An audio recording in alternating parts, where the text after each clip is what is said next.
সবাইকে নমস্কার জানিয়ে আজকের ভিডিওটি শুরু করছি। অনেক তো চিকেন মাটন খাওয়া হলো, এবার ডিম খাওয়া যাক। চলো ভিডিওটি শুরু করছি। দেখো ডিমগুলোকে সেদ্ধতে বসিয়ে দিয়েছি।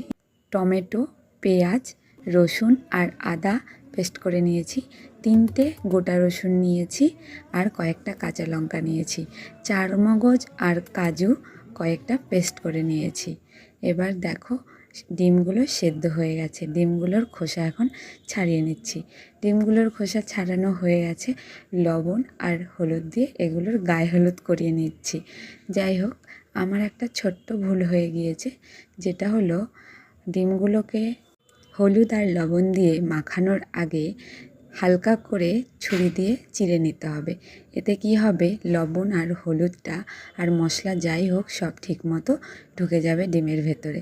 দেখো আমি গ্যাসটা অন করে দিয়েছি। তারপর প্যানটা বসিয়ে দিয়ে আমি প্যানটা গরম হওয়ার পরে সর্ষের তেল দিয়ে দিচ্ছি।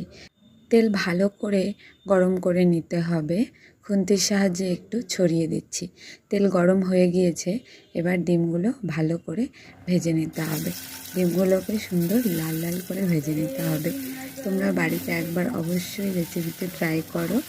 আমার মনে হচ্ছে তোমাদের খুব ভালো লাগবে। এর আগে অনেক রকম ডিমের ঝোল খেয়েছি, কিন্তু এইভাবে আমি কোনো দিন ট্রাই করিনি। একটু নতুনত্ব, নতুন স্টাইলে ট্রাই করলাম। তোমরা বাড়িতে একবার করে দেখো, ভালো লাগবে। দেখো ডিমগুলো ভাজা হয়ে গেছে।